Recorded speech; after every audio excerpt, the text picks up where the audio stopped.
mlaku mula nang Kertosana balik ngetan nang Kutha Jombang.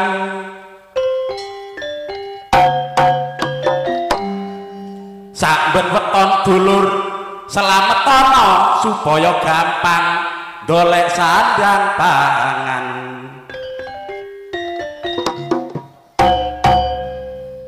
Iku mono dulur ular-ulare wong tuwa biyen.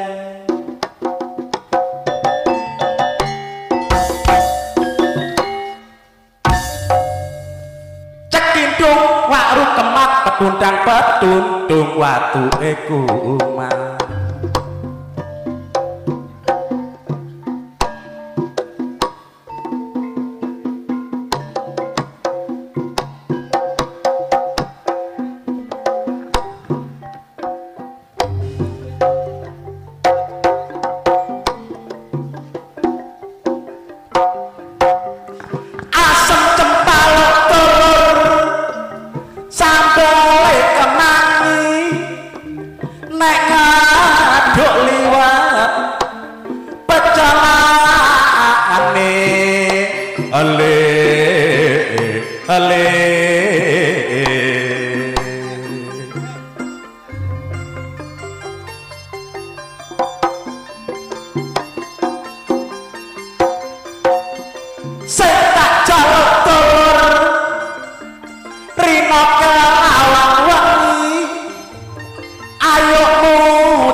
Assalamualaikum warahmatullahi wabarakatuh. Bismillahirrahmanirrahim. Walhamdulillahirabbil alamin. Wassalatu wassalamu ala asrofil anbiya'i wa mursalin sayyidina wa maulana Muhammadin wa ala alihi wa sahbihi ajmain amma ba'du. Rahayu, rahayu, rahayu sagung ing dumati. Mugi rahayu tansah pinanggih dumateng kula lan panjenengan sedaya. Ing wekdal dinten menika kula wakilipun Bapak Sohibul Hajat badhe ngiyaraken seni adicara Roro Pangkon. Sepindah monggo kita muji syukur dumateng ngarsane Gusti ingkang murbeng dumadi. Ugi sholawat saha salam tansah kaunjuk dumateng ngarsaning Nabi besar Muhammad sallallahu alaihi wasallam. Salam kinurmatan kula dumateng Bapak Sohibul Hajah sekeluarga inggih punika Bapak Wanto Delasan Ibu Yarsi. Ugi Bapak perangkat desa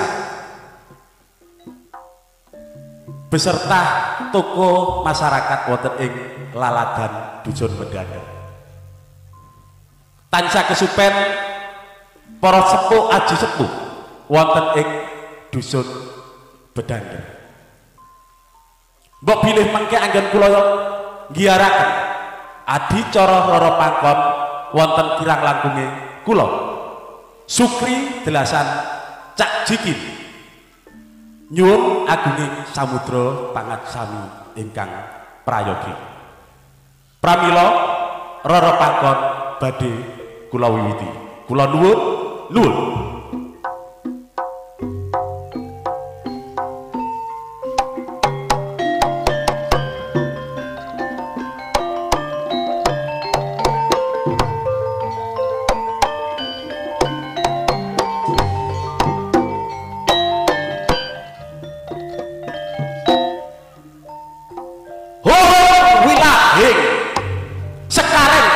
Wono Watu tejane Sulaksana ilang tegane manten sak sada lanang gedhe jagat ya jagat Sang Hyang Pramudita ya jagat Wasisaning Bathara ya jagat dinane iki ingsun ya Joko Slamet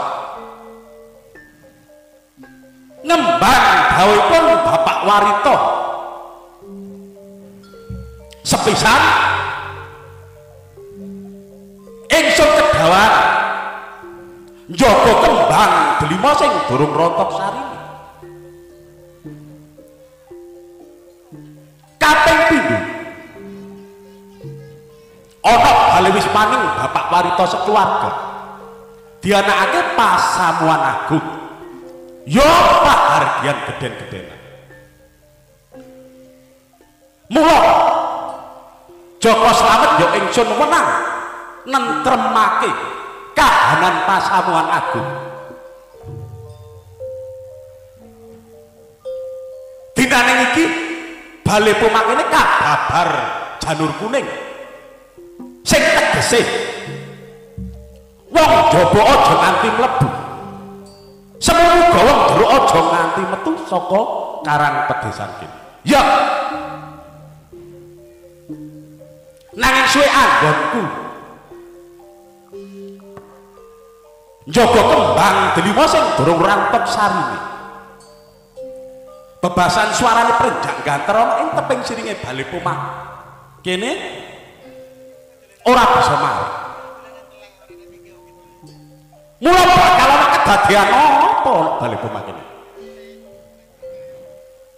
bak kukuruyu bak kukuruyu bak kukuruyu bak kukuruyu bak kukuruyu bak kukuruyu oh gak layak yo bebasan prenjak ganter ora bisa mari jebul pawongan sing aku durung mangerteni sapa kang dadi arane sapa endi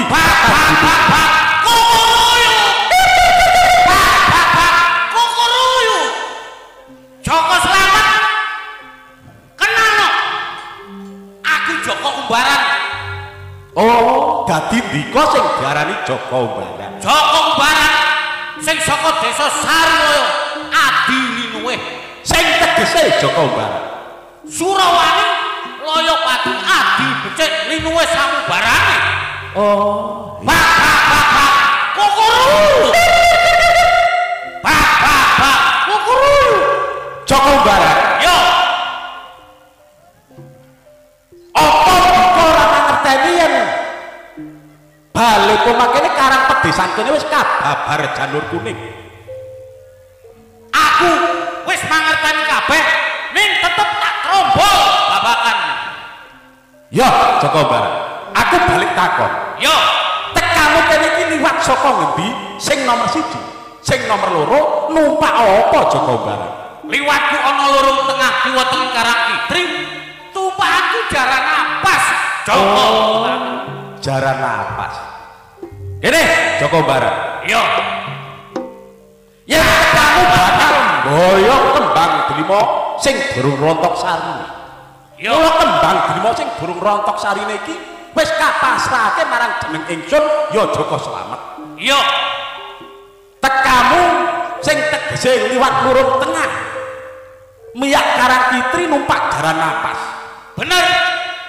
jlentre iku apa Joko Umbaran wis jelas kapira nyoto menawa Joko Umbaran duwe maksud rene ning aku boyo kembang delima sing durung rontok sarine Joko Slamet oh dadi cekak rembuke ndika bakal boyo kembang delima sing durung rontok sarine tegese miyak lurung tengah numpak jaran napas wong urip ana ing alam donya iku duweni napas lah nek gak duweni napas berarti gak urip ngono aja Joko Umbaran wis bener ya salah saiki aku balik takon Joko Umbaran oh iya lan dika mondok bekakas ana ing tangan kiwa iku apa arane Joko Umbaran oh iya ya mangertenono Joko Slamet iki sawung Setawono sing tegese Joko Barat. Sawung jago setok bukeh ngono alas.